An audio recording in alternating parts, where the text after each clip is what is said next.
Hi everyone, welcome back. जल्दी जल्दी शुरू करेंगे हम अपना नेक्स्ट स्टैंडर्ड और उसको रिवाइज करेंगे। सर कौन सा स्टैंडर्ड है? हमने 501 पढ़ा हमारे लास्ट लेक्चर के अंदर, तो हमने कई सारी बातों में स्पेसिफिक और कुछ सिलेक्टेड आइटम्स की बात तो कर ली या नहीं? यस सर, कर ली। बहुत बढ़िया। अब बात करेंगे सर एक ऐसी चीज जो 500 के अंदर लिखी थी ऑडिट प्रोसीजर के अंदर, जिसका नाम था एक्सटर्नल कंफर्मेशन लेना। और सर हम लोग को ये बात बहुत अच्छे से पता है कि हम एक्सटर्नल कंफर्मेशन यूजुअली किस चीजों की लेते हैं सर, जिसमें भी अकाउंटिंग बैलेंसेस वगैरह हमने क्या करने होते हैं, कंफर्म करने होते हैं। क्या लिटिगेशन एंड क्लेम्स के अंदर भी ईएलसी से जो मैं बात करता हूँ, कहीं ना कहीं उसको एक्सटर्नल कंफर्मेशन बोल सकता हूँ? बिल्कुल बोल सकता हूँ सर। कहीं ना कहीं मैं एक्सटर्नली कंफर्म करता हूँ कि भाई कि ये मैनेजमेंट मुझे इतने लिटिगेशन एंड क्लेम्स बता रही है, क्या तेरे को भी लगता है इतने ही है? तो एक बार एक्सटर्नली मुझे कंफर्म कर देना। वो एक प्रोसीजर है, लेकिन हमने सर बहुत सारी बातें करी थी एक्सटर्नल लीगल काउंसिल के बारे में। अगर आपने नहीं देखी तो उसे जाके जरूर देखना 501 के अंदर, क्योंकि सारा लिटिगेशन क्लेम का मेन करेक्ट वहीं बैठा है। और सर यूजुअली सर ये किसके लिए यूज होता है? कहीं ना कहीं डेटर्स और क्रेडिटर्स के लिए यूज होता है। अकाउंट पेबल्स, अकाउंट रिसीवेबल्स की क्या करनी होती है, हमें एक्सटर्नल कंफर्मेशंस लेनी होती है। उसके लिए ये प्रोसीजर स्पेसिफिकली बना है, क्योंकि ये कहीं ना कहीं ये इंपॉर्टेंट क्यों और इसको अलग ऐसे क्यों बनाया गया, क्योंकि 500 के अंदर ना, जब मैं 500 के अंदर की बात कर रहा था ना, तो उन्होंने मुझे कुछ बातें बोली थी। क्या बातें बोली थी? उन्होंने बोला था कि ऑडिट एविडेंस बहुत ज्यादा रिलायबल माना जाता है जब वो इंडिपेंडेंट सोर्स से मिलता है आउटसाइड द एंटिटी। मतलब उन्होंने बोला कि ऑडिट एविडेंस को बड़ा तब मानना, रिलायबल तब मानना, जब वो बाहर की किसी बाहर से जो एंटिटी के अंदर से ना मिले। कहां से मिले? कोई ऐसा सोर्स जो आउटसाइड एंटिटी हो, ठीक है। डायरेक्टली ऑडिटर को मिले, मैनेजमेंट के थ्रू ना मिले, डायरेक्टली ऑडिटर को मिले, ठीक है। और वो डॉक्यूमेंट्री फॉर्म में होता हो। तो जब इन तीनों को मर्ज किया गया ना, तो समझा आया कि डॉक्यूमेंट्री फॉर्म का नंबर होता है कि रिटर्न में हो, और डायरेक्ट मोर इंडिपेंडेंट सोर्स से हो, मतलब कोई बाहर वाला बंदा दे रहा हो। डायरेक्टली ऑडिटर को मिले, मतलब कोई डायरेक्टली कंफर्मेशन ऑडिटर के पास आए। तो कहीं ना कहीं जो ये रिटर्न कंफर्मेशन का नाम आया ना निकल के, और बाहर से आया, तो इसको बोला गया, बाहर का मतलब हुआ एक्सटर्नल, और कंफर्मेशन का मतलब हुआ क्या? Return confirmation. तो कहीं ना कहीं एक्सटर्नली अगर हमारे को लिख के रिटर्न कंफर्मेशन में कुछ मिल जाएगी, उसे बोला जाता है सर एक्सटर्नल कंफर्मेशन। क्या मेरी बात तुम लोगों को क्लियर है? Yes sir. तो इसीलिए 505 को एक अलग से क्या दिया गया, इंपॉर्टेंस दी गई। और ये बहुत इंपॉर्टेंट है भी है, क्योंकि कहीं ना कहीं ऐसी कुछ बातें होती हैं जो ऑडिटर को तभी माननी पड़ती हैं, जब वो उसे कहां से मिले, जब उसे ऐसी जगह से मिले जो उसे जगह रिलायबल लगती हो। मैनेजमेंट की अगर इंटीग्रिटी पे डाउट आ गया, तो हर बैलेंस के ऊपर डाउट आ जाएगा। एटलीस्ट वो बैलेंस ही सही है या नहीं है, मुझे एक्सटर्नल कंफर्मेशन से पता चल जाता है। क्या मेरी बात क्लियर है? Yes sir. चलिए, तो अब शुरू कहां से करेंगे? जल्दी से खत्म करेंगे। जो इंपॉर्टेंट बातें होंगी वो मैं आपको बताता चलूंगा, बाकी सारी बातों को जल्दी जल्दी निकालते चलेंगे। चलो सर, एक्सटर्नल इन्फॉर्मेशन की डेफिनेशन वही बनी। ऑडिट एविडेंस मैं ऑब्टेन करता हूं किस फॉर्म में? As a direct return response. मतलब मुझे डायरेक्ट रिटर्न रिस्पॉन्स में क्या चाहिए? ऑडिट एविडेंस चाहिए। किसको चाहिए? डायरेक्टली ऑडिटर को चाहिए। किससे चाहिए? थर्ड पार्टी से चाहिए। किसी भी पेपर फॉर्म में, इलेक्ट्रॉनिक फॉर्म में, और अदर मीडियम के अंदर। मतलब आप पेपर फॉर्म में लिख के दे दो मुझे, या इलेक्ट्रॉनिक फॉर्म में दे दो, या किसी और मीडियम में दे दो, पर मेरे पास क्या होना चाहिए? वो ऑडिट एविडेंस मुझे मिलना चाहिए। डायरेक्टली मुझे ही मिलना चाहिए, मतलब ऑडिटर को मिलना चाहिए। As a direct return response में मिलना चाहिए, मतलब डायरेक्टली मुझे रिटर्न रिस्पॉन्स के अंदर मिलना चाहिए। क्या मेरी बात क्लियर है? क्लियर है सर। चलो जी। तो सर, चार बातें इसमें बोली गई। सर आपको जो कंफर्मेशन करनी होती है वो पॉजिटिव फॉर्म में हो सकती है, कंफर्मेशन रिक्वेस्ट नेगेटिव फॉर्म में हो सकती है, कि नॉन रिस्पॉन्स होता है, एक्सेप्शन हो सकती है। ये भी पढ़ेंगे? नहीं, ये टाइम आने पे पढ़ेंगे। अच्छा सर, ठीक है। सर सबसे पहले पढ़ेंगे सबसे इंपॉर्टेंट, और हम सबको पता है, अब जितने भी हम स्टैंडर्ड्स में आगे जा रहे हैं, तो अगर हमने 500 कवर कर लिया ना, 501 कवर करा मेरे साथ, तो आपको पता होगा इन्वेंट्री पे आते हैं तो उसका प्रोसीजर आ जाता है। क्योंकि जो बेसिक प्रोसीजर थे वो तो हम कवर कर चुके 500 के अंदर, रैप फैप और अदर वाले। और रैप फैप 300 के अंदर बताया कैसे लिखते हैं, वो तो हम कवर कर चुके हैं। लेकिन जब भी कोई स्पेशल करना होगा, उसके लिए स्पेशल स्टैंडर्ड्स बने हैं। तो अकाउंट बैलेंसेस को चेक करना है, वो इन्वेंट्री में कवर हुआ था, नहीं हुआ था। लिटिगेशन के लिए कवर हुआ, नहीं हुआ। सेगमेंट रिपोर्टिंग में कवर हुआ, नहीं हुआ। तो अब क्या होगा? अगर अकाउंट बैलेंस या अकाउंट पेबल्स के लिए करना है, तो उसका अपना एक प्रोसीजर बना है, वो प्रोसीजर यहाँ पढ़ते हैं। तो सर एक्सटर्नल कंफर्मेशन का ऑडिट प्रोसीजर क्या होगा, जो ऑडिटर क्या करता है? अडॉप्ट करता है टू ऑब्टेन ऑडिट एविडेंस। मतलब मैंने ऊपर डेफिनेशन में बोला मुझे ऑडिट एविडेंस चाहिए, किससे चाहिए? एक्सटर्नल कंफर्मेशन से चाहिए। वो मेरे लिए प्रोसीजर क्या होगा, मैं कैसे लेता हूं? तो भाई सबसे पहली बात तो हमें याद रखनी है, एक बात, पहला प्रिंसिपल माइंड में बिठाएंगे क्या?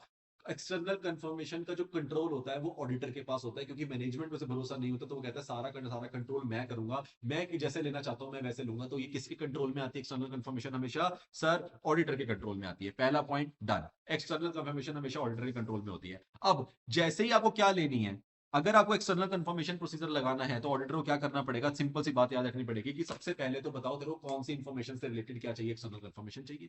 पहली बात तो ये है, किसके बारे में लेनी है भाई एक्सटर्नल कंफर्मेशन? तो पहले तो डिटरमाइन करो क्या इन्फॉर्मेशन जो भी तूने कंफर्म करनी है, रिक्वेस्ट करनी है, जो भी तेरे को इन्फॉर्मेशन बाहर से चाहिए, बता तो सही कौन सी इन्फॉर्मेशन चाहिए।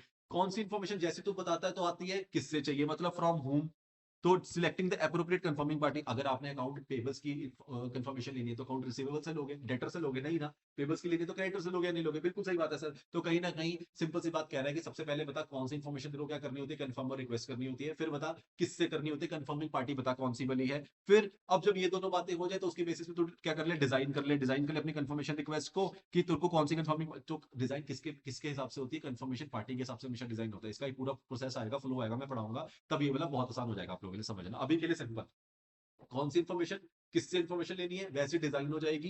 क्या कि प्रॉपर एड्रेस होनी चाहिए, वो उसको जिस भी कंफर्मेशन पार्टी से आप मांगते हो उसको प्रॉपर तरीके से एड्रेस करना कि भाई मुझे तेरे से ये इन्फॉर्मेशन चाहिए, एंड उसमें रिक्वायर्ड इन्फॉर्मेशन भी बताना कि आपको क्या इन्फॉर्मेशन चाहिए होती है। तो मतलब ये जो आपने डिटरमाइन करी थी इन्फॉर्मेशन ये भी लिखनी पड़ेगी, यस, और उसे जो सिलेक्ट करिए उस वाले बंदे को आपको एड्रेस भी करना पड़ेगा प्रॉपर तरीके से, ठीक है। और लास्ट में क्या करो, जब सब कुछ हो गया तो सेंड कर दो ना, तो सेंड कर देंगे नाउ, सेंड नाउ, एंड आप रेडी रहना किसके लिए, अगर बाई चांस हो सकता है पहली वाली मिस कर दे तो फॉलोअप वगैरह भी आपको कर सकते हो, दोबारा पूछ लेना यार मैंने कंफर्मेशन रिक्वेस्ट भेजी थी आपने रिस्पॉन्ड नहीं करा, प्लीज उसका रिस्पॉन्ड कर दो। क्या मेरी बात क्लियर है? Yes sir. तो सिंपल वाला प्रोसीजर क्या होता है, सिंपल प्रोसीजर में आता है पहले नंबर पे हम डिटरमाइन करते हैं कौन सी वाली इन्फॉर्मेशन, फिर डिटरमाइन करते हैं कौन सी वाली पार्टी जिससे वो इन्फॉर्मेशन लेनी है, थर्ड नंबर पे डिजाइन करेंगे किसके हिसाब से जो पार्टी नहीं है उसको सही तरीके से एड्रेस होनी चाहिए, और क्या होनी चाहिए उसमें रिक्वायर्ड इन्फॉर्मेशन भी होनी चाहिए जो हमने उससे पूछनी है, और लास्ट में सेंड कर देंगे और फॉलोअप के लिए रेडी रहेंगे। क्या मेरी बात क्लियर है? क्लियर है। इसका सर वो डायग्राम तो दिखा दो जरा, ये देखो ये रहा, determining, selecting, designing and sending the request including follow up. क्या मेरी बात क्लियर है यहां तक? सर क्लियर है। चलो अब इसके बाद आते हैं सर, थोड़ा सा इलैबोरेट कर देते हैं, हमने नाम तो पढ़ लिए बड़े बड़े।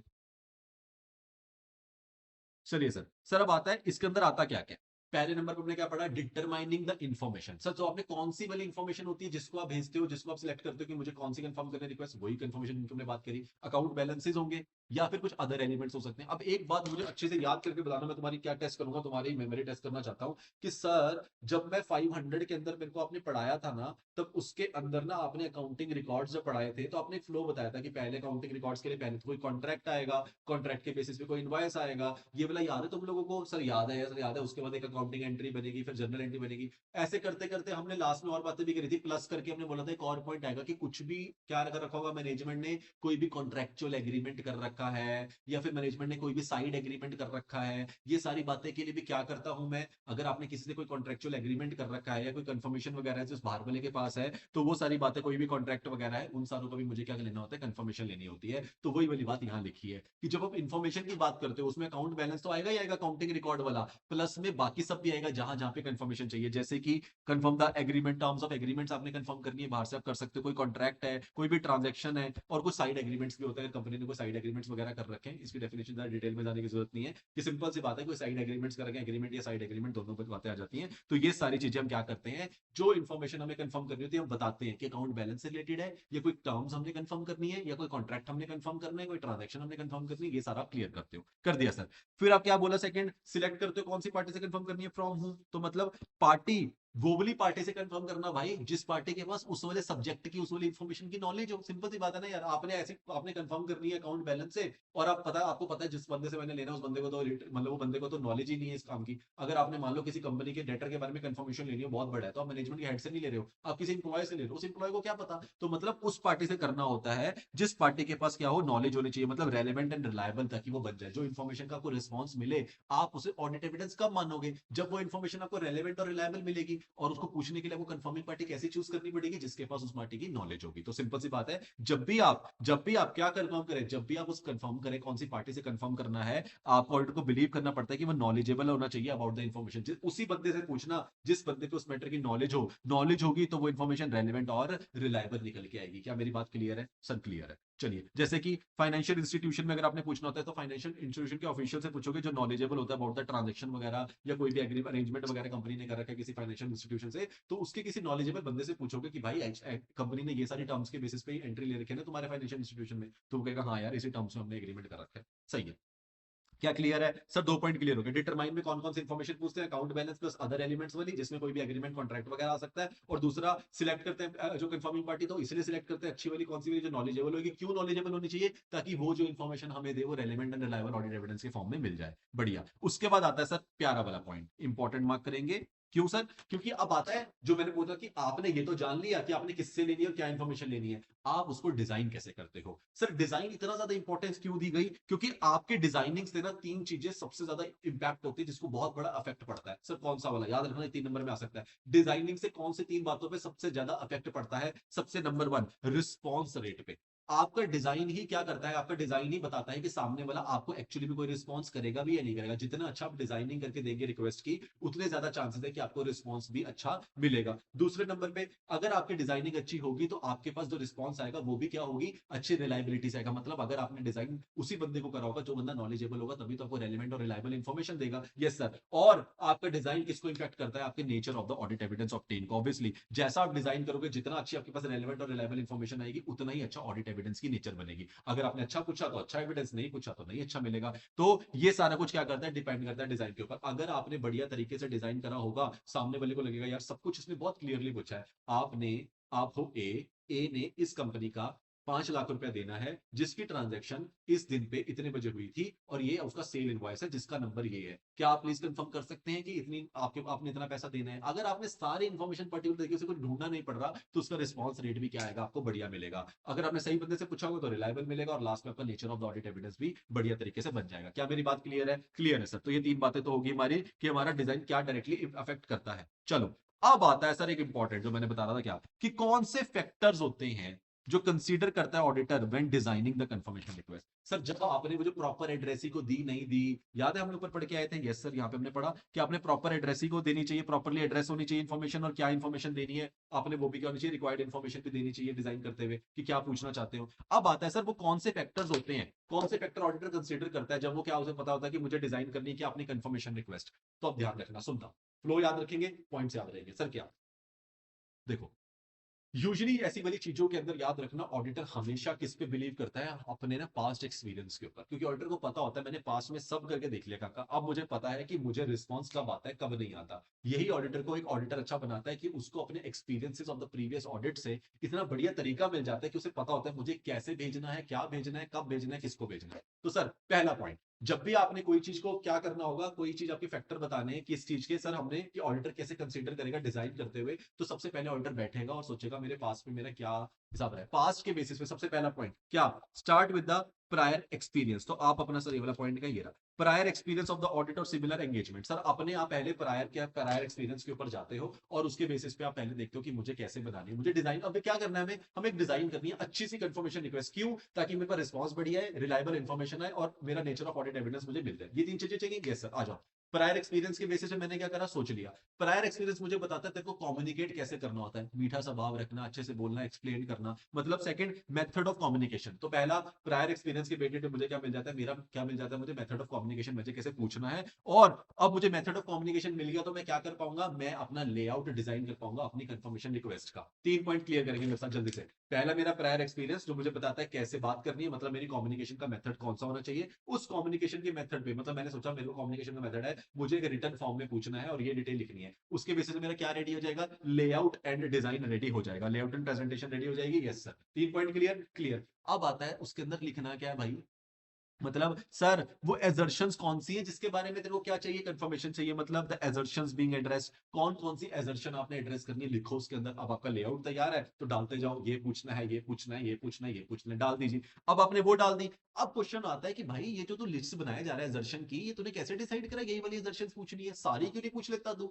मैं कहता ऐसा नहीं होता यार, सारी नहीं पूछनी होती, वही वाली एजर्शन पूछनी होती। कौन सी वाली? जो बड़ी होगी, बड़ी मतलब जिसके अंदर कहीं ना कहीं रिस्क ऑफ मटेरियल मिसस्टेटमेंट या सिग्निफिकेंट रिस्क हाई होगा। यस सर, मतलब कोई ना कोई फ्रॉड, कोई ना कोई एरर लग रहा है, ये लग रहा है अमाउंट गलत है, या इन्होंने रेटेड पार्टी को दिए अमाउंट गड़बड़ लिखी है, ये डेटर है ही नहीं इनका। जब मुझे ऐसा कोई डाउट मिलेगा तब मेरे को लगेगा कि जहां पे रिस्क और मटेरियल मिसस्टेटमेंट हाई होगी, बस वही एजर्शन मेरे अंदर आएंगे, बाकी सारे एजर्शन पे मैं क्या नहीं करता, कंफर्मेशन देता नहीं फिरता। ठीक है सर। अब एक बात बताना जरा, ये जो फ्रॉड आया, ये जो एरर आया, जो रिस्की बनाया है, किसकी देन थी जरा तुम्हें? ये सब रिस्की बनाने की मैनेजमेंट की देन है सर। मैनेजमेंट ने फाइनेंशियल स्टेटमेंट में जो करा धरा है, मैनेजमेंट का करा धरा है। अगर मैनेजमेंट की देन है ना, तो मैनेजमेंट को रिस्पॉन्सिबल बनाओ। अगर मैनेजमेंट की देन है तो मैनेजमेंट को बोलो, ए मैनेजमेंट सुन, क्या सर मैनेजमेंट को कहेंगे लेके दे कंफर्मेशन। अगर तेरे को कह रहा है ना सब कुछ सही है, तू तो बोल ही रहा है, लेके दे कंफर्मेशन। क्या मतलब मैनेजमेंट को कहेंगे तेरे को क्या करनी पड़ेगी, हमारी जो कंफर्मेशन रिक्वेस्ट है ना उसको ऑथोराइज करना पड़ेगा एंड एनकरेज करना पड़ेगा सामने वाले को, कंफर्मिंग पार्टी को तेरी तरफ से जाना चाहिए, हे मेरी पार्टी कर दे ऑडिटर को रिस्पॉन्स, क्योंकि यूजुअली इसको क्या होता है हमें रिस्पॉन्स मिलता नहीं है, तो हमें मैनेजमेंट का साथ चाहिए होता है कि मैनेजमेंट तू इसको ऑथोराइज भी कर एक तो, और साथ में एनकरेज भी कर इसके अंदर कि तेरा जो सामने वाली कंफर्मिंग पार्टी जो तेरा डेटर है वो इसके ऊपर क्या दे दे, हमें रिस्पॉन्स देते, और अगर वो रेलेवेंट एंड रिलायबल रिस्पॉन्स देगा तो ऑडिट एविडेंस मुझे अच्छा मिल जाएगा। चलो जी यहाँ तक पॉइंट क्लियर करते हैं। सर मैंने अपने प्रायर एक्सपीरियंस के बेसिस पे अपना मेथड ऑफ कम्युनिकेशन सिलेक्ट कर लिया, उसके बेसिस पे एक अच्छा सा लेआउट एंड प्रेजेंटेशन बना ली कि कैसे पूछना है, उसके अंदर क्या लिखना है, पहले मैंने ये सोचा मतलब एजर्शंस कौन कौन से एड्रेस करनी है, वो एजर्शंस क्यों मैं वही वाली ले रहा हूँ, क्यों और क्यों नहीं ले रहा, क्योंकि उसके अंदर रिस्क ऑफ मटेरियल स्टेटमेंट ज्यादा होगा, रिस्क ज्यादा होगा फ्रॉड या एरर की वजह से। फ्रॉड और एरर आने का रीजन क्या था, मैनेजमेंट की देन थी, तो मैनेजमेंट को बोला तू इसको ऑथोराइज भी करेगा क्योंकि तेरा करा धरा है, और साथ में एनकरेज भी करेगा किसको, अपनी कंफर्मिंग पार्टी को। एंड लास्ट में सब कुछ किस पे डिपेंड करता है sir, and then it all depends on, जब मैंने तो अपने तरीके से सब कर लिया, अच्छे तरीके से बना ली, बढ़िया मेथड चूज कर लिया, मैनेजमेंट को अपने साथ भी ले लिया, सारे एजर्शन लिख भी दी, अब डिपेंड करता है किस पे, ability of the confirming party. अब मैं जिसको भेज रहा हूं तो उसी पे डिपेंड करता है कि वो मुझे रिस्पॉन्स करेगा या नहीं करेगा, तो ability of the confirming party to confirm और प्रोवाइड द रिक्वेस्टेड इन्फो, जो मैंने उससे मांगा या तो वो मुझे वो दे दे या मुझे रिस्पॉन्स कर दे, ये किस पे डिपेंड करता है सर, ये कंफर्मिंग पार्टी पे डिपेंड करता है, और यही आपका क्या होता है, यही आपके फैक्टर होते हैं जो ऑडिटर को डिजाइन करते हुए ध्यान में रखने होते हैं। प्रायर एक्सपीरियंस से शुरू होना, फिर मेथड ऑफ कम्युनिकेशन पे आना, फिर जाना लेआउट एंड डिस्क्लोजर की प्रेजेंटेशन के ऊपर, उसके बाद जाना कौन सी इंफॉर्मेशन एड्रेस करनी है, वो क्यों करनी है क्योंकि रिस्क हाई है, रिस्क के बाद आ जाना किसके ऊपर, ये वाले पॉइंट्स दिखा भी दो ये लो सर। पहला प्रायर एक्सपीरियंस, इसके बेटे method of communication, yes sir. फिर कौन कौन सी, उसके बाद लेआउट आ गया, layout and presentation, yes sir. फिर कौन कौन से असर्शंस आनी चाहिए, यस सर। वो क्यों आनी चाहिए, क्योंकि risk of material statement including fraud risk high है, बिल्कुल सर। फिर मैनेजमेंट ऑथराइजेशन एंड एनकरेज मांगना, और लास्ट में एबिलिटी किसके ऊपर डिपेंड करती है सर, कंफर्मिंग पार्टी के ऊपर डिपेंड करती है कि वो कंफर्मर प्रोवाइड करेगा या नहीं करेगा। क्या मेरा बात क्लियर है सर, बहुत अच्छे से क्लियर है, मजा ही आ गया, बहुत बढ़िया। सर अब, सर अब कहानी होती है सर, देखो ये हो गया, तो हमने तीसरा हमारा डिजाइनिंग वाला पॉइंट हो चुका है, पहले डिटरमाइनिंग वाला पॉइंट हो चुका है, तो डिटरमाइन कर लिया, सिलेक्ट कर लिया, डिजाइन कर लिया, अब आती है बात सर सेंड करने की। तो सर सेंड कर देते हैं इसको।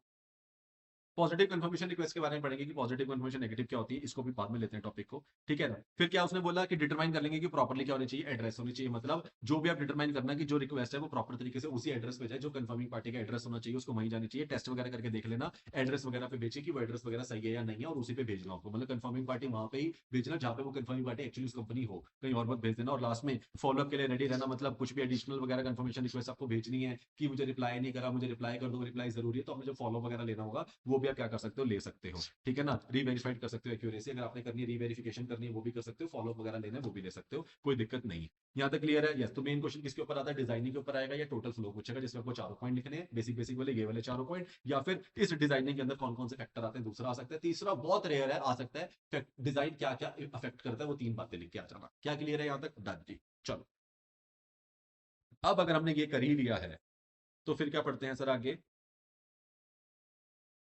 चलो आगे बढ़ते हैं। लास्ट में बस वो डेफिनेशन कवर कर लेंगे, छोटी सी चीज है वो, ज्यादा मुश्किल नहीं है, आ जाओ पहले।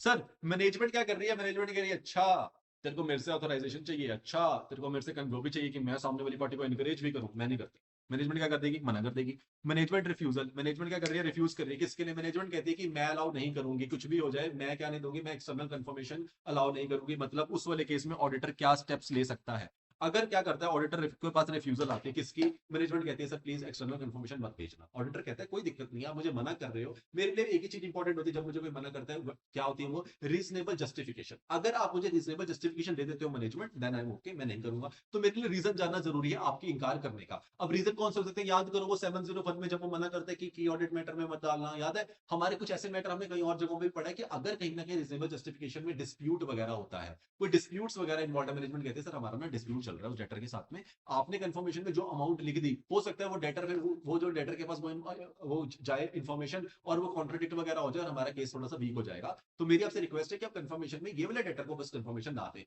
अगर ऐसा कोई केस है ऑनगोइंग डिस्प्यूट वगैरह का होना, then it is okay, then it's fine, मैं क्या करता हूं, मैं कंफर्मेशन नहीं करता, मैं कुछ अल्टरनेटिवली देख लूंगा, यस और नो, यस उसके लिए बाकी कुछ चेक कर लूंगा। अगर ऐसा नहीं है और फिर भी आप मना कर रहे हो तो फिर मुझे सोचना पड़ेगा, यस और नो, बस यही बात यहाँ लिखिए सर। क्या पहले तो आप रीजनेबलनेस चेक कर लो किसकी, कि भाई वो जो रीजन दे रहे हैं कोई डिस्प्यूट वगैरह है मैनेजमेंट, या फिर मैनेजमेंट झूठ बोल रही है, मैनेजमेंट मना कर रही है, मतलब कुछ छुपा रही है तो करो, अगर मैनेजमेंट रीजनेबल दे रही है तो मत करो। फिर अगर ऐसा मिलता है हमारे को तो फिर हम क्या करते हैं, ऑल्टरनेटिव ऑडिट प्रोसीजर। अगर जेन्युइन रीजन मिलेगा तो फिर मैं ऑल्टरनेटिवली जो चेक कर सकता हूँ उसके रिकॉर्ड्स देख लूंगा, चेक कर लूंगा उसको, जो सेल का इनवॉइस बना है, जो परचेज का इनवॉइस बना है, जो भी चीजें हुई होंगी जिस भी कैटेगरी में, वो सारी मैं चेक कर लूंगा। यस और नो? यस। अगर मुझे अनरीजनेबल मिलता है, अगर मुझे क्या मिलता है, मुझे अनरीजनेबल नजर आता है मैनेजमेंट, अगर देखो सिंपल सी बात है, अगर तो मैनेजमेंट का रीजनेबल रीजन है तो मेरे को other audit alternative audit procedure लगा देना चाहिए और देखना चाहिए सफिशिएंट एप्रोप्रिएट ऑडिट एविडेंस मिल रहा है या नहीं मिल रहा। सिंपल बात है। अगर मैनेजमेंट का रीजन मुझे पता चलता है अनरीजनेबल निकला, अगर अनरीजनेबल निकला तो सबसे पहले मैं मैनेजमेंट को क्या कहता हूँ, रुक जो मैं तुम्हारे टॉप पे बात करता हूँ, मतलब मैं कम्युनिकेट कर दूंगा टीसीडब्ल्यूजी के साथ इन अकॉर्डेंस विद, जैसे 260 याद आ गया, 260 लग रहा है बिल्कुल सर।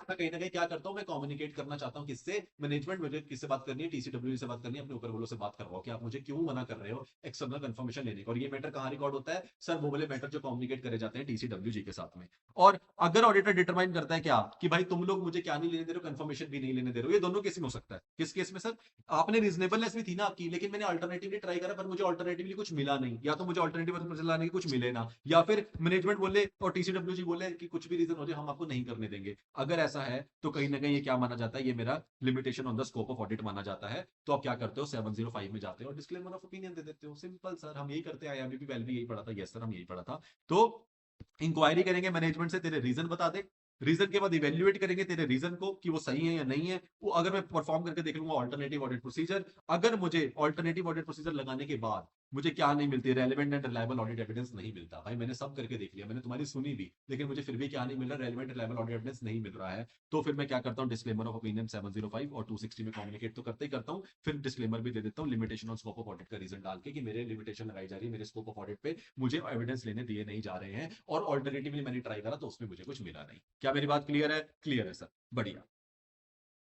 तो सर ये वाली बात यहाँ लिखी है, बिल्कुल रीजनेबलनेस ऑफ मैनेजमेंट क्या है, मैनेजमेंट रिफ्यूजल का रीजनेबलनेस आप चेक करते हो, बिल्कुल रीजनेबल जस्टिफिकेशन आप देख लेते हो, अदरवाइज आप अल्टरनेटिव ऑडिट प्रोसीजर लगाते हो, नहीं मिलता तो डीओओ कर देते हो उसको, डिस्क्लेमर ऑफ ओपिनियन। ये बात यहीं तक लिखी है, इसमें कुछ और नया नहीं है। ठीक है सर। सर और क्या है? और कुछ भी नहीं है, बिल्कुल यही लिखा है, modify the plan audit procedure. अगर आपको लगता है इंप्लीकेशन ऑफ द असेसमेंट, अगर आपको कहीं भी लगता है, कंक्लूड आप करते हो क्या कि कहीं ना कहीं रिस्क ऑफ मटेरियल में स्टेटमेंट अराइज कर रहा है, तो आप अपने मॉडिफाई करते हो ऑडिट प्रोसीजर्स को, और यूजुअली आप डिस्क्लेमर ऑफ ओपिनियन दे देते हो। कोई पॉइंट नहीं है यहाँ पे। सर ऑल्टरनेटिव ऑडिट प्रोसीजर जो आप ऊपर बात कर रहे हो, इसमें आप क्या क्या कर सकते हो, ये जो आपने बोला था इधर ऑल्टरनेटिवली, बिल्कुल बेसिक वाले यार, बिल्कुल बेसिक वाले। अगर आपने अकाउंट रिसीवेबल को चेक करना है तो क्या करोगे, कोई सब्सिक्वेंट कैश की रिसीट हुई है उसको देख लोगे, शिप करा आपने माल उसको देख लोगे, जो भी सेल वगैरह हुई है उसका इनवॉइस देख लोगे। बेसिकली आप अकाउंटिंग रिकॉर्ड्स और डॉक्यूमेंट्स को as an alternative procedure check कर सकते हो। उसके अलावा आपके पास क्या होता है, एक्सटर्नल इन्फॉर्मेशन लेना। वो एक्सटर्नल इन्फॉर्मेशन लेने को तुमने मुझे मना कर दिया, तो मेरे को बस रिकॉर्ड्स ही देख सकता हूँ मैं, मेरे पास और तो कुछ है नहीं। और अगर रिकॉर्ड्स देखने के बाद ही मुझे लगा ये रिकॉर्ड्स में डाउट है, एक्सटर्नल तुम लेने नहीं दे रहे, तो इसका मतलब limitation on scope of audit है, और इसका मतलब मैं तुम्हें डिस्क्लेमर ऑफ ओपिनियन दे दूंगा। क्या मेरी बात क्लियर है सर? एक नंबर क्लियर है, एक नंबर। अब आते हैं सर दो बातें, क्या एक होती है पॉजिटिव कंफर्मेशन रिक्वेस्ट, एक होती है नेगेटिव कंफर्मेशन रिक्वेस्ट। सर हमें नाम तो पहले से पता था, आप क्या बता रहे हो, बिल्कुल। तो सर रिक्वेस्ट कितने तरीके की होती है सर? दो तरीके की, पॉजिटिव कंफर्मेशन, नेगेटिव कंफर्मेशन। ये क्या होता है, ऑडिटर के पूछने का तरीका होता है। ऑडिटर पॉजिटिव कंफर्मेशन के थ्रू पूछना चाहता है, नेगेटिव के थ्रू पूछना चाहता है। सर ऑडिटर कैसे डिसाइड करता है कि पॉजिटिव पूछनी है, नेगेटिव पूछनी है, कौन सी रिक्वेस्ट भेजनी है? बिल्कुल, बहुत बढ़िया क्वेश्चन है। तो ऑडिटर डिसाइड करता है सर ये देख के कि ऑडिटर को पूछना क्या है, वो उसके बेसिस पे डिपेंड करता है। अगर ऑडिटर को सिर्फ क्या करना है, ऑडिटर को जानना है, ऑर्डर ऑर्डर सारे के सारे जितने भी डेटर है ना, सबके लिए जब ऑडिटर सोच करता है ना, यार एक ही प्रोसीजर ले ले, सबको कंफर्मेशन भेज दे। जब ऑडिटर यूजुअली ऑल केसेस में ऐसा कुछ लगाना चाहता है कि ऑडिटर को किसी में बहुत ज्यादा डाउट नहीं है, लेकिन ऑडिटर चाहता है कि यार एक्सटर्नल कंफर्मेशन आ जाएगी तो मेरे लिए थोड़ा सा अच्छा एविडेंस बन जाएगा। तो ऐसे वाले केस में जब आपको क्या चाहिए, एक ऑर्डिनरी आपको रिस्पॉन्स चाहिए, कोई स्पेसिफिक रिस्पॉन्स नहीं चाहिए, एक ऑर्डिनरी रिस्पॉन्स चाहिए। मतलब एग्री करो या डिसएग्री करो, मुझे बता दो। ऑर्डर ये नहीं कहता कि कुछ स्पेसिफिक पूछ रहा है, ऑर्डर कहना है भाई मैं ये भेज रहा हूँ आपको कंफर्मेशन को, इसमें लिखा हुआ है आपने इतनी कंपनी के इतने पैसे देने, या कंपनी ने आपके इतने पैसे देने, पेपर को भेजेगा या क्रेडिटर को भेजेगा, डिपेंड करता है। आप उसमें सिंपल बोलते हो कि आप एग्री कर रहे हो तो बता देना, डिसएग्री कर रहे हो तो बता देना। सिंपल है जी, मैं आपसे कोई पैसे नहीं पूछना चाह रहा, नहीं रिप्लाई करोगे नहीं, सी ऑर्डर उसमें भी ध्यान नहीं देता, ठीक है, इसके अंदर रिस्पॉन्स आना भी जरूरी नहीं होता। तो सिंपल है। Confirmation request ordinarily is expected to provide a reliable audit evidence, मतलब अगर मुझे मिल जाएगा तो वो मेरे लिए एक रिलायबल ऑडिट एविडेंस बन जाएगा। अच्छा, वो सामने लगेगा हाँ हाँ मैंने पैसे देने हैं, कंपनी कहेगा हाँ कंपनी ने मुझे इतने पैसे देने हैं, तो मेरे लिए अच्छा काम हो जाएगा। तो बेसिकली एग्री और डिसएग्री इन ऑल केसेस। इसके अंदर एक कैच है छोटा सा, कि पॉजिटिव कंफर्मेशन तो सर इसका मतलब बहुत वीक होती होगी, आपको अभी सुनने लग रहा होगा, ऑर्डिनरली हर किसी को भेज दो, कोई पर्टिकुलर भी नहीं है, बस पूछ लिया बता दो, एग्री कर रहे हो डिसएग्री कर रहे हो, तो मतलब कहीं ना कहीं इसके अंदर आपको लगने थोड़ी सी वीक है सर, ऐसे तो आपको रिस्पॉन्स आएगा ही नहीं। हाँ बिल्कुल। तो ऑडिटर इसके अंदर छोटा सा और क्या करता है, ऑडिटर काम करता है, auditor can reduce the risk. अब ऑडिटर को लगता है यार ये तो रिस्की हो जाएगा बहुत ज्यादा, क्यों? क्योंकि मैं सब कुछ ऐसे पूछ लूंगा, बता दो मानते हो नहीं मानते हो। तो इसलिए ऑडिटर क्या करता है, कहता है इसमें थोड़ा रिस्क कम किया जा सकता है, तो थोड़ा सा कैच खेलता है। क्या वो क्या करता है, वो ना कोई अमाउंट ही नहीं डालता, इन्फॉर्मेशन को पूरा नहीं लिखता कंफर्मेशन रिक्वेस्ट में। वो कहता है कि मैं आपको भेज रहा हूँ कंफर्मेशन रिक्वेस्ट, मुझे एग्री डिसएग्री कर देना और बता देना, सामने से बता देना, ब्लैंक छोड़ दो, कितने पैसे आपने कंपनी के देने हैं, कंपनी ने आपको कितने पैसे देने हैं, ताकि वो सामने वाला बंदा खुद लिखेगा तो ऑडिटर अपनी बुक्स में मैच करके देख लेगा। तो इसलिए यूजली ऑडिटर क्या करता है सर, ऑडिटर क्या करता है, रिड्यूस कर लेता है अपना risk by not stating the amount. अपनी अमाउंट को स्टेट नहीं करता, सिंपल क्या करता है, बस उन्हें कहता है कि मुझे आपसे एग्री या डिसएग्रीमेंट चाहिए कि आपने कंपनी के कितने पैसे देने हैं, मैंने ब्लैंक लिख दिया कि आप अगर लिख दोगे कितने पैसे देने हैं तो मैं अपने टैली कर लूंगा, इसलिए ताकि सामने वाला जो पैसे लिखेगा वो मैच कर पाऊं। तो इसलिए क्या होता है कि इस वाले केस में नॉट स्टेटिंग द अमाउंट। तो पर अब इसमें कहानी क्या जाती है सर, जब कुछ अच्छा करने लगते हो तो कुछ ना कुछ तो बिगड़ ही जाता है। मतलब सर जैसे ही ऑडिटर ने खाली छोड़ा ना, अब उसके अंदर सामने वाला, अब इससे सोचो क्या होगा, कंफर्मिंग पार्टी गई है, चलो बड़ी मेरी मेहनत है, मुझे जाके रिकॉर्ड में जाके देखना पड़ेगा इसे कितने पैसे देने हैं, इससे अच्छा तो ऑडिटर लिख के भेज देता, मैं साइन कर देता कि हाँ देने हैं नहीं देने हैं। तो यूजुअली इसकी वजह से आपके पास जो रिस्पॉन्स आना होता है ना, उसका रेट लो हो जाता है। ऑब्वियस बात है सर, अगर हर कोई बंदा इतना एफर्ट करने के लिए रेडी नहीं होगा, बंदा इसमें लिखी कितनी अमाउंट देनी होगा, नहीं से ढूंढनी पड़ेगी, छोड़ या छोड़ ढूंढनी नहीं है। तो अगर आप ब्लैंक कंफर्मेशन के बारे में करते हो, आपने फिल इन द अमाउंट भेज दिया कि ब्लैंक भेज दिया कि भाई लिख के दे देना, उस केस के अंदर क्या हो जाता है, लोअर क्या हो जाता है, आपका रिस्पॉन्स रेट लोअर हो जाता है। बस ये वाला पॉइंट आपको लिखना है। तो सर पॉजिटिव कंफर्मेशन में क्या क्या बातें लिख के आनी है, पहले नंबर पे कि सर एक ऑर्डिनरी रिस्पॉन्स होता है, इसके अंदर सारी आइटम्स के लिए भेजा जाता है फॉर ऑल द आइटम्स, और पूछा जाता है चाहे एग्री करो चाहे डिसएग्री करो, भाई बता देना मुझे, सिंपल सी बात है। ठीक है सर, ठीक है सर। उसके बाद इसका रिस्क, इसमें रिस्क ज्यादा लगता है, तो ऑर्डर को रिड्यूस करने के लिए क्या करना पड़ता है, वो रिड्यूस करने के लिए सिंपल सी बात करता है, फिल इन द ब्लैंक्स होता है, अमाउंट फिल नहीं करता है, और सामने वाली पार्टी को कहता है रिक्वायर्ड इन्फॉर्मेशन को फिल करके दे दो। रिक्वायर्ड इन्फॉर्मेशन को जैसे फिल करने की बात आती है, वहां पे क्या होता है, वो एफर्ट बढ़ा देती है किसके लिए, कंफर्मिंग पार्टी के लिए। याद रखना इस पूरे स्टैंडर्ड के अंदर ना सामने वाली पार्टी को कंफर्मिंग पार्टी बोला गया, जिसने कंफर्म करना है। तो सर कंफर्मिंग पार्टी के लिए एफर्ट बढ़ा जाती है, जिसकी वजह से हमारा रिस्पॉन्स रेट क्या हो जाता है, लो हो जाता है। क्या मेरी बात क्लियर? क्लियर सर, बहुत बढ़िया।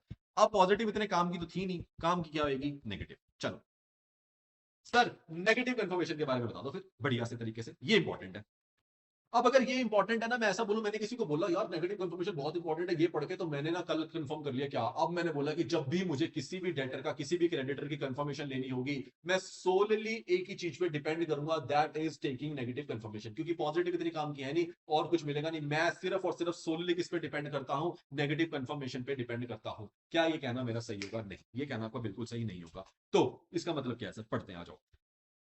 सर नेगेटिव कंफर्मेशन ना प्रोवाइड करती है, ये देखो यहाँ पे क्या लिखा, auditor shall not use confirmation request as the sole substantive audit procedure. मतलब मैंने कहीं ना कहीं मान लिया कि नेगेटिव कंफर्मेशन ही मेरे लिए क्या हो जाएगा, एक बढ़िया प्रोसीजर है, यही प्रोसीजर बस अप्लाई करूंगा और मेरे को क्या मिल जाएगा, मेरे को अपना ऑडिट एविडेंस मिल जाएगा। लेकिन सच बताऊं तो ऐसा नहीं। क्यों नहीं है सर ऐसा? क्योंकि नेगेटिव कंफर्मेशन आप करते हो ना, उसकी वजह से प्रॉब्लम पता है क्या आती है, वो एक लेस परसुएसिव ऑडिट एविडेंस बनता है। सर ऐसा क्यों?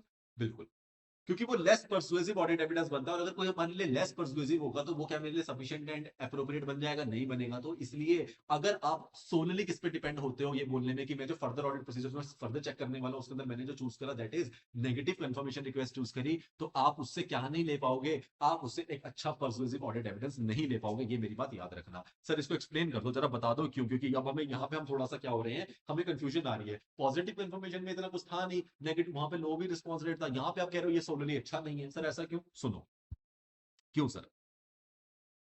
सर क्यों का पहले रीजन देता हूं मैं आपको।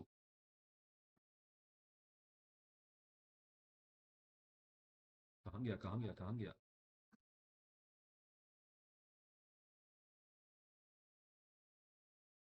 चलो इसका रीजन तुम्हारे को पहले मैं, तो पहले इसको जाने से पहले ना डेफिनेशन पे आओ तुम जरा।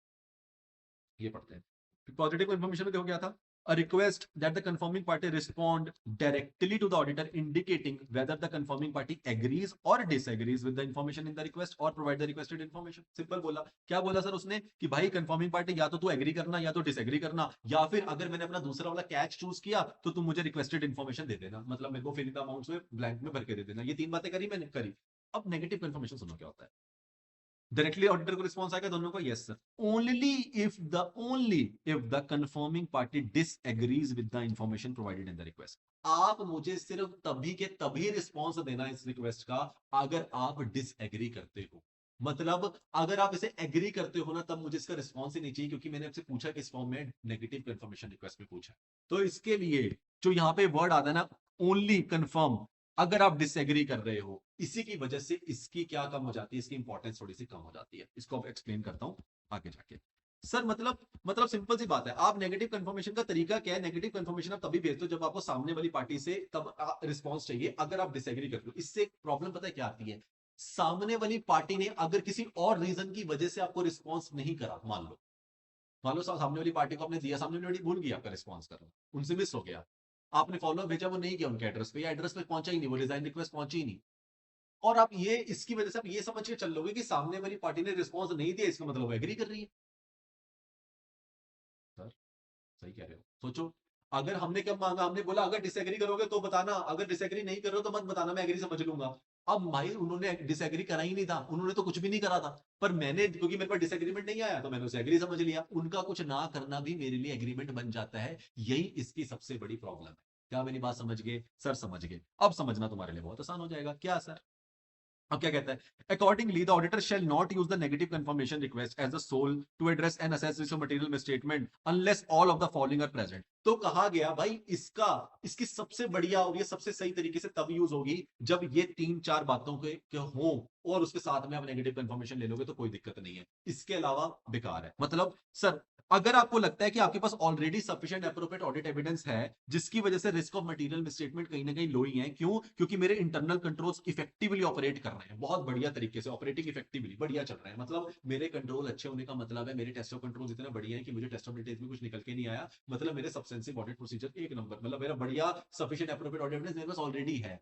फिर भी मैं क्या करना चाहता हूं? कंफर्मेशन लेना चाहता हूं। अगर मैं फिर भी लेना चाहता हूं तो क्या मुझे उसके कुछ ना, या उसको ना मिला, या उसने एग्री ना किया तो उससे कोई फर्क पड़ेगा? नहीं पड़ेगा। मतलब ऐसे वाले केसेस जहां मुझे फर्क ही नहीं पड़ता रिस्पॉन्स आए या ना आए, उस केस में मैं क्या यूज करता हूं? Negative confirmation request. इसलिए क्या मैं इसको सोल सब्सटेंसिव प्रोसीजर मान लूंगा तो क्या ये सही लगेगा? ये सही नहीं लगेगा। इसीलिए क्या बोला गया कि सर सिर्फ उन्हीं केसेस को ध्यान में रखना जब नेगेटिव कंफर्मेशन रिक्वेस्ट क्या करें आप यूज कर सको। उसका नंबर वन, जब आपके पास अपने आप पहले से sufficient appropriate audit evidence exist करता हो, फिर भी एक एक्स्ट्रा एविडेंस में आप क्या ले रहे हो? कंफर्मेशन ले रहे हो, तब इसे यूज कर लो, कोई दिक्कत नहीं है। या फिर अगर आपको very low exception rate is expected, आपको पता है कि मैं इसका रिस्पॉन्स लूंगा भी ना तो मैक्सिमम क्या होगा, 5 लाख की जगह हो जाएगा 490 बोल देगा, 510 बोल देगा, ऐसा नहीं होगा कि 5 की जगह 3 लाख बोल देगा। मतलब आपको पता होता है कि जो एक्सेप्शन भी आएगी ना उसका रेट बहुत कम होने वाला है, हो सकता है 2-4 हजार पे प्लस माइनस हो, इससे मुझे फर्क नहीं पड़ता, मेरी मटीरियलिटी में नहीं आता है, तो भी मैं क्या कर सकता हूँ? नेगेटिव कंफर्मेशन भेज देता हूँ, आया आया, रिस्पॉन्स नहीं आया तो मान लूंगा, एग्री कर लूंगा।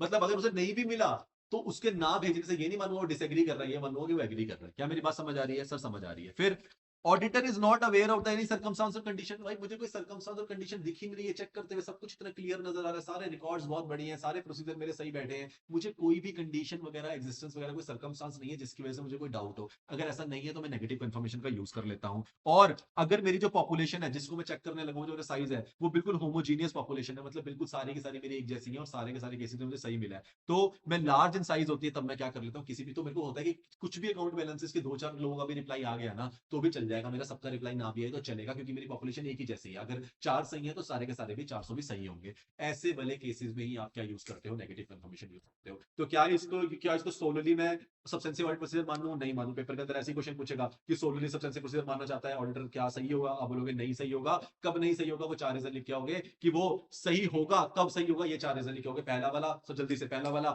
जब आपके पास already sufficient appropriate audit evidence है, सब कुछ बढ़िया, risk of material statement low है, कोई दिक्कत नहीं, कोई सर्कमस्टेंसेस कंडीशन नहीं मिला। दूसरा, एक्सेप्शन रेट लो, बिल्कुल पता है लो होएगा, कोई ज्यादा चेंजेस वगैरह नहीं आएंगे, चलेगा। या फिर मेरी पॉपुलेशन होमोजीनियस है, 4 का भी आंसर मिल गया तो 400 के लिए सही सही मान लूंगा। ऐसे वाले केसेस के अंदर आप क्या करते हो? आप नेगेटिव इन्फॉर्मेशन का यूज करते हो। क्या मेरी बात क्लियर है? Clear sir? चलिए जी।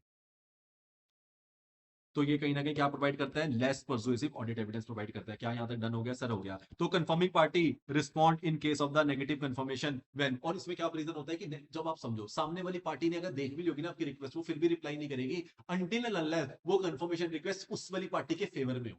अदरवाइज तो वो रिस्पॉन्ड करेगी नहीं, होगी मैं रिस्पॉन्ड नहीं करूंगी तो एग्री मान लेगा, ठीक है अच्छी बात है, मैं तो वैसे भी बच रही हूँ। लेकिन अगर वो उसके फेवर में होगी तब वो जरूर जल्दी से बोल देगी हाँ हम डिसएग्री कर रहे हैं। तो इस वाली रिक्वेस्ट के अंदर ना आपको ये नहीं पता कि सामने वाली पार्टी ने किस इंटेंशन से आपको रिप्लाई करा। तो ये लिखा हुआ है क्या? अगर उनके फेवर में नहीं होगा less likely to respond, otherwise respond कर देंगे। अगर उनके फेवर में होगा तो वो रिस्पॉन्ड कर देंगे, अगर उनके फेवर में नहीं होगा तो वो रिस्पॉन्ड नहीं करेंगे। तो ऐसे वाले केस को आप क्या नहीं मान सकते? एक अच्छा ऑडिट प्रोसीजर नहीं मान सकते जिसकी वजह से आपको एक अच्छा एविडेंस मिले। क्या क्लियर है? Yes sir. चलिए अब आता है क्या, तो सर हमें क्या चाहिए होता है, हमें relevant and reliable audit evidence तो चाहिए होता है। अब जब आप उसको इवेल्युएट करते हो result of the individual external confirmation request को, तो ऑडिटर को क्या कंसिडर करना पड़ता है। अब सर सिंपल सी बात आती है, अब सर मैंने सब कर लिया, सब सीख लिया, हमने क्या क्या बताओ जल्दी से। सर मैंने डिजाइन सीख लिया कैसे करना होता है, प्रोसेस सीख लिया कौन सा होता है, ऑडिट प्रोसीजर सीख लिया कंफर्मेशन का, कर लिया। अच्छा डिजाइन करा, भेज दी उसको, भेजने के बाद या तो वो पॉजिटिव कंफर्मेशन के थ्रू भेजी होगी या वो नेगेटिव के थ्रू भेजी होगी, वो भी कर दी। अब उसके बाद आपके पास जो रिस्पॉन्स आता है उसका मैं क्या करूं। मेरे पास एक रिस्पॉन्स आ गया, किसके बेसिस पे, जो भी मैंने कंफर्मेशन रिक्वेस्ट करी थी। अब मैं उसको ऑडिट एविडेंस को कैसे क्या करूं कि ये ऑडिट एविडेंस कैसा है मेरा, कैसे मानूं। आओ, तो जब भी आपके पास, अब जब इवेल्युएट करो, मैं क्या करना चाह रहा हूं, मैं उस कंफर्मेशन के रिक्वेस्ट जो मेरे पास रिजल्ट आए उसको इवेल्युएट करना चाहता हूं, तो वो 4 कैटेगरीज में डिस्ट्रीब्यूट हो सकते हैं। क्या सर, रिस्पॉन्स के से इवेल्युएशन करते हैं। रिस्पॉन्स इवेल्युएशन का मतलब क्या होता है सर, अब जो आपने रिस्पॉन्स चाहा होगा, हो सकता है वो आपके एग्रीमेंट में आया हो, जो आप जानना चाहते थे वही मिला हो, मतलब बढ़िया बढ़िया सब कुछ सही है। मैंने पूछा 5 लाख देने, उसने बोला 5 लाख देने, क्लियर, रिस्पॉन्स इन एग्रीमेंट है। दूसरा, रिस्पॉन्स आएगा ही नहीं, मैंने पूछा बट कोई रिप्लाई नहीं आया। हो सकता है मैं नेगेटिव कंफर्मेशन के केस में हर टाइम पे रिप्लाई एक्सपेक्ट करता भी नहीं हूं, मैं बोलता हूं डिसएग्री हो तभी रिप्लाई करना, वरना मत करना, नहीं आया। फिर तीसरा, रिस्पॉन्स तो आया लेकिन अनरिलायबल आया। रिस्पॉन्स तो आया, मेरे पास रिस्पॉन्स पक्का मिल गया, पर मुझे लग रहा है अनरिलायबल है। क्यों? क्योंकि हो सकता है वो पार्टी में मुझे कहीं ना कहीं डाउट है, या फिर वो पता है मुझे ये वाली पार्टी ना मैनेजमेंट की अपने रिलेटेड पार्टी है, इसका मुझे डाउट है, तो इसका रिस्पॉन्स भी मैं क्या नहीं कर पा रहा हूँ, रिलाई नहीं कर पा रहा हूँ। या फिर एक रिस्पॉन्स आया किसी जेन्युइन बंदे से आया, लेकिन वो कहीं ना कहीं एक्सेप्शन के साथ आया। मैंने सोचा था एक्सेप्शन रेट बड़ा लो रहेगा, लेकिन ऐसा नहीं हो, एक्सेप्शन रेट थोड़ा हाई हो गया, जितना सोचा था उससे ज्यादा डिफरेंस निकल के आया। तो 4 रिस्पॉन्स हमेशा आपके पास आ सकते हैं, या तो आपके एग्रीमेंट में आएगा या तो आएगा ही नहीं। आएगा तो अनरिलायबल हो सकता है, आपको विश्वास नहीं होगा, या फिर आएगा तो वो किसी ना किसी का क्या करेगा, डिफरेंट होगा, जो आपने पूछा होगा उससे आंसर आपको डिफरेंट मिला होगा। क्या मेरी चारों बातें क्लियर है? Yes sir. तो यही वाले पॉइंट आपने लिखने हैं कि जब आप इवेल्युएट करते हो रिजल्ट को, तो वो रिजल्ट कैसा दिखता है सर। रिस्पॉन्स एग्रीमेंट में दिखता है, रिस्पॉन्स अनरिलायबल दिखता है, रिस्पॉन्स नॉन रिस्पॉन्स हो सकता है, आएगा ही नहीं, या फिर रिस्पॉन्स एक एक्सेप्शन को क्या करता है, इंडिकेट करता है। ये 4 बातें सर हो सकती हैं, ठीक है सर, ऐसा 4 बातें हो सकती हैं। अब क्या आता है क्वेश्चन, पेपर के अंदर क्वेश्चन भी आया हुआ है, सितंबर 24 एमटीपी का बहुत प्यारा सा क्वेश्चन है, यहाँ देखो नीचे मैंने लिखा हुआ है। सर सितंबर 24 के अंदर आपको क्वेश्चन मिलेगा, उसके अंदर उन्होंने क्या पूछा था, इसी से क्वेश्चन आया था। वो क्या कहना चाह रहे थे कि अब ऐसा तो हो गया कि ठीक है भाई एक्सेप्शन, लेकिन उन्होंने बोला कि जो उन्होंने रिस्पॉन्स किया ना सामने वाली पार्टी ने, वो रिस्पॉन्स में आपने पूछा था 5 लाख, उन्होंने बोला कि नहीं नहीं हमने तो 3.5 लाख ही देने, हमारा 1.5 लाख का डिफरेंस आ रहा है, एक्सेप्शन आ रही है।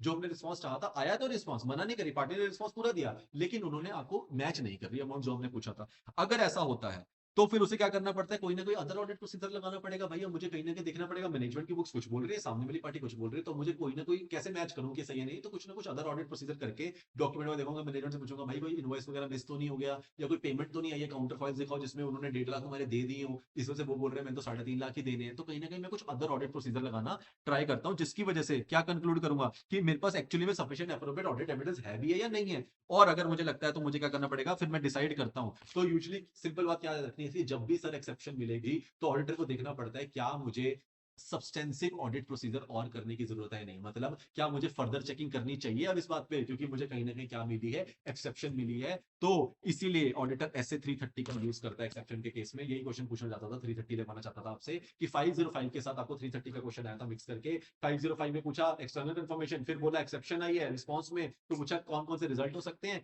फिर बताओ ये वाला जो क्वेश्चन बता रहे कौन सा वाला रिजल्ट है, तो हमने बोला ये मैच नहीं कर रहा, ये एक्सेप्शन बोलते हैं, तो ये रिस्पॉन्स आया विद एक्सेप्शन, इंडिकेटिंग एक्सेप्शन। और उस एक्सेप्शन के लिए ऑडिटर क्या करता है, सब्सटेंसिव ऑडिट प्रोसीजर उसे क्या करने पड़ते हैं, as another audit procedure के लिए सब्सटेंसिव ऑडिट प्रोसीजर लगाने पड़ेंगे। क्यों? क्योंकि उसे sufficient and appropriate audit evidence चाहिए, जिसके लिए वो इसे 330 का यूज करेगा। यही आपको लिख के आना है सर।